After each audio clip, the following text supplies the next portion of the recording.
लक्ष्मण जमीन पर पड़े थे और उनके गले पर किसी ने वैसा ही तेज धार वाला कोयता रखा हुआ था।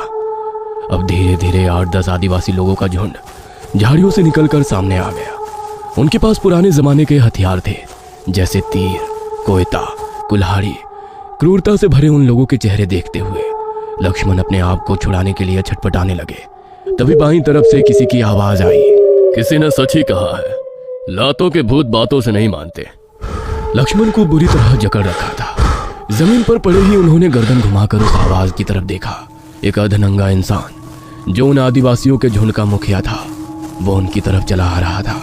वह लक्ष्मण के सिर के पास आकर खड़ा हो गया और अपना पैर लक्ष्मण के गाल पर रखते हुए बोला, क्यों बे लक्ष्या, तुझे कितनी बार बोला ये जंगल हमारा इलाका है? लेकिन मैंने तो सुना है ये जंगल सिर्फ जंगली जानवरों का इलाका है। जंगली जानवरों का नहीं, इस शेर का है। और यहाँ से शिकार तो क्या, पेड़ का पत्ता भी ले जाओगे तो तेरा हाथ जिस्म से अलग कर देंगे। उसकी बात सुनकर गुस्से से थोड़ा कराते हुए लक्ष्मण ने कहा, लेकिन जाना तो पड़ेगा ही। क्या करूं, बेटी से वादा किया है कि आज शिकार लेकर ही वापस लौटूंगा। अफसोस है कि आज तू अपना वादा पूरा नहीं कर पाएगा, शायद आज के बाद कभी भी। इसका बायां हाथ कोहनी से, अब नहीं, कंधे से काट कर अलग कर दो।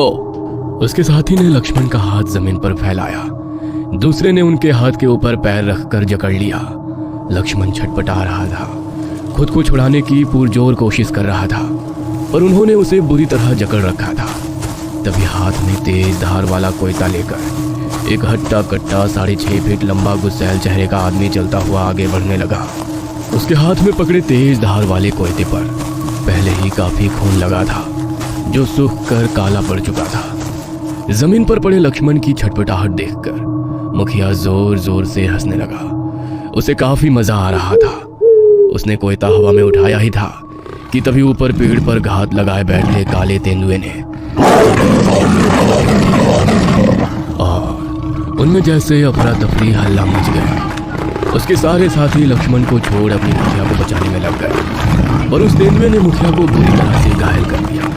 तभी लक्ष्मण खड़े हो गए और जमीन पर पड़ा अपना कोयता उठाया और सीधा उस तेंदुए के गले को निशाना बनाया।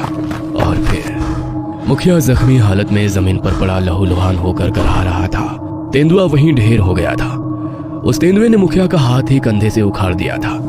लक्ष्मण ने पेड़ों के कुछ पत्ते तोड़े और मुखिया को खाने के लिए दिए और कुछ को उसके कंधे पर बांधते हुए कहा, थोड़ी दूर पानी का झरना है, अपने जख्म वहां पर आकर अच्छे से धो लो और ये जड़ी बूटी दिन में 4 बार खानी है और जल्द से जल्द किसी वैद्य जी को दिखाओ। और तभी वहां से गुजरने वाले एक हिरन को लक्ष्मण ने तीर से जख्मी किया।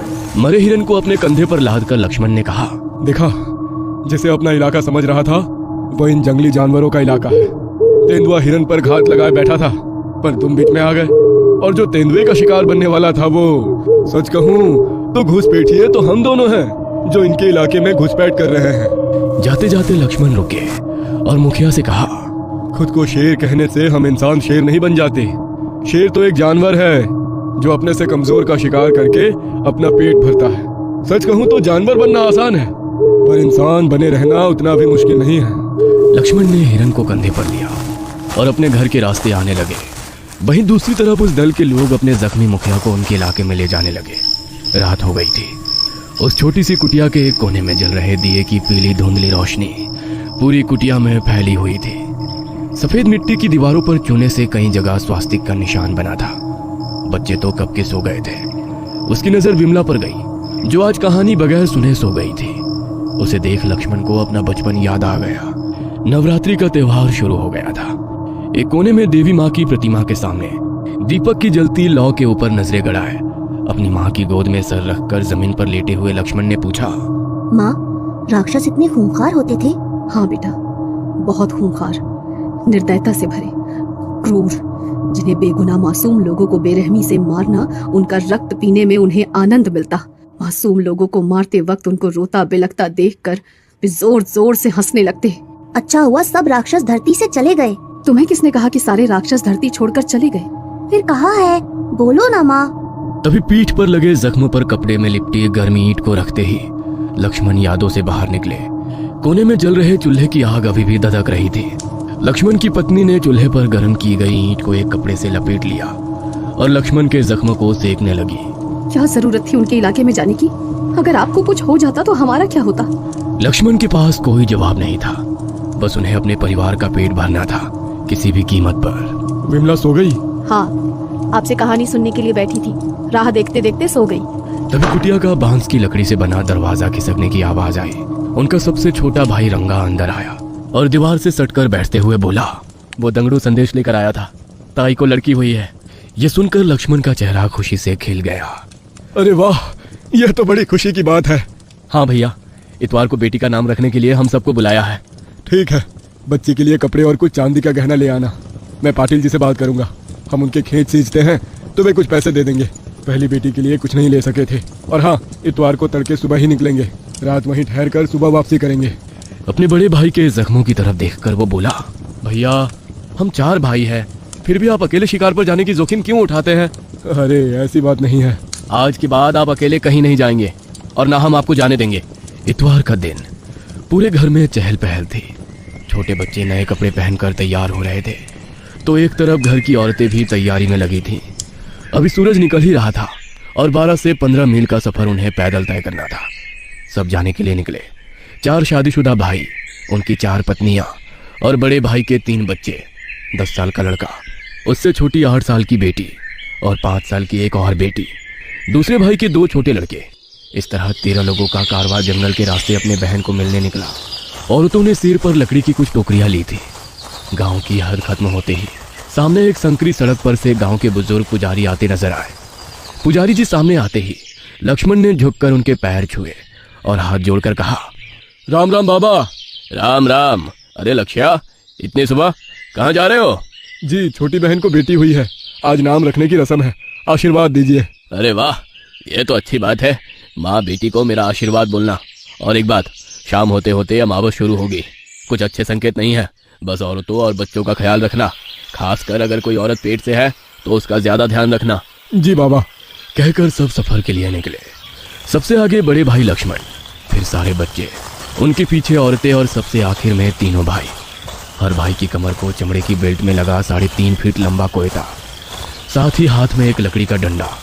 उनके पास इस वक्त वो सारे हथियार थे जो जंगल के किसी भी खूंखार जानवर से निपटने के लिए काफी थे। जंगल काफी डरावना था।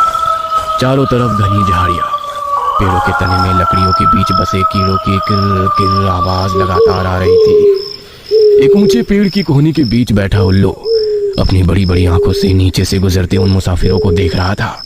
जंगल का ये डरावना खौफनाक माहौल किसी भी आम शहरी इंसान के लिए काफी डरावना हो सकता था, पर वे इस जंगल में पले बढ़े लोग थे। इसी जंगल से वो एक गांव से होते हुए दूसरे गांव जाया करते थे। उनके लिए ये सब आम था। बड़ा भाई लक्ष्मण बिल्कुल शांत चल रहा था तो उनके पीछे बच्चे खेलते कूदते आगे बढ़ रहे थे। घर की महिलाएं अपने पास रखी पोटलियां सर पर ढोए घर की बातें करते हुए जा रही थी तो सबसे पीछे चलने वाले तीनों भाई खेती बाड़ी और फसल के बारे में बात कर रहे थे। सब कुछ सामान्य चल रहा था, पर सबसे आगे चलने वाला लक्ष्मण थोड़े बेचैन थे। उनके दिमाग में पुजारी की बात घूम रही थी। वे मन में सोचने लगे, आज शाम होते होते अमावस्या शुरू होने वाली है। अमावस शुरू होने से पहले वो किसी अनहोनी के संकेत दे देती है या अनहोनी शुरू हो जाती है। वे अपने विचारों में ही खोए थे कि तभी पीछे से उन्हें अपने भाई की आवाज सुनाई दी, भैया। अपने कमर पर लगे कोयते पर हाथ रखकर वे झट से पीछे मुड़े तो छोटे भाई ने कहा, भैया अब बच्चे आम खाने की जिद कर रहे हैं। अपने छोटे भाई की बात सुनकर उन्होंने आसपास खड़े ऊंचे पेड़ों पर नजर डाली। वहीं पर एक ऊंचा आम का पेड़ उन्हें नजर आया। ठीक है, पर जरा संभल कर ऊपर चढ़ना। सब वहीं पास ही दूसरे पेड़ की छांव में आसपास बैठ गए। लक्ष्मण भी एक पेड़ की छांव में बैठकर सबकी तरफ देखने लगे। महिलाओं ने भी अपने सर पर ली टोकरियां जमीन पर रख दी। बच्चे थोड़ी देर खेल कूद करने लगे, पर लक्ष्मण अभी भी चिंतित थे। लक्ष्मण धीरे धीरे अपने भाई की गर्भवती पत्नी की ओर देख रहे थे। उनकी आंखों में चिंता और बेचैनी साफ झलक रही थी। बाकी सभी महिलाएं बातें कर रही थीं और बच्चे हंसी खुशी आम खा रहे थे, लेकिन लक्ष्मण का ध्यान पूरी तरह से अपनी छोटी भाभी पर टिक गया था जो चुपचाप बैठी थी। उसकी खामोशी बाकी सबकी चहलकदमी से बिल्कुल अलग और असामान्य लग रही थी। जब किसी ने उसके सामने पके हुए आम रखे तो उसने सिर हिलाकर मना कर दिया। उसका चेहरा बेहद शांत, लेकिन अस्वाभाविक था। लक्ष्मण की छठी इंद्रियों ने जैसे खतरे का संकेत दिया। वो उसकी हर हरकत को ध्यान से देख रहे थे। तभी उसने अचानक लक्ष्मण की ओर देखा। उसकी नजरें इतनी ठंडी और भेदती हुई थी कि लक्ष्मण के रोंगटे खड़े हो गए। और फिर जैसे एक पल में सब बदल गया।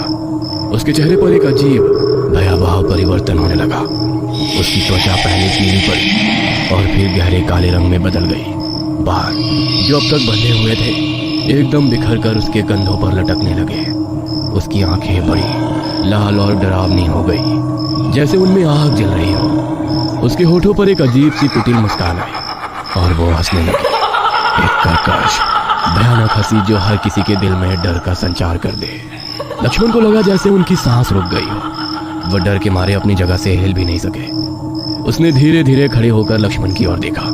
उसकी चाल में एक अजीब झटकेदारपन था, जैसे उसके शरीर पर अब किसी और का कब्जा हो। और फिर बिना किसी चेतावनी के वो अचानक बिजली की तेजी से लक्ष्मण की ओर झपटी। क्या हुआ था उनके भाई की पत्नी को? किसने उस महिला को इस कदर बदल दिया? क्या लक्ष्मण अपनी जान बचा पाएगा या फिर इस रहस्यमयी शक्ति का शिकार बन जाएगा? और सबसे बड़ा सवाल, क्या बाकी परिवार भी इस भयावह खतरे से सुरक्षित है या फिर एक एक कर हर किसी का शिकार होगा?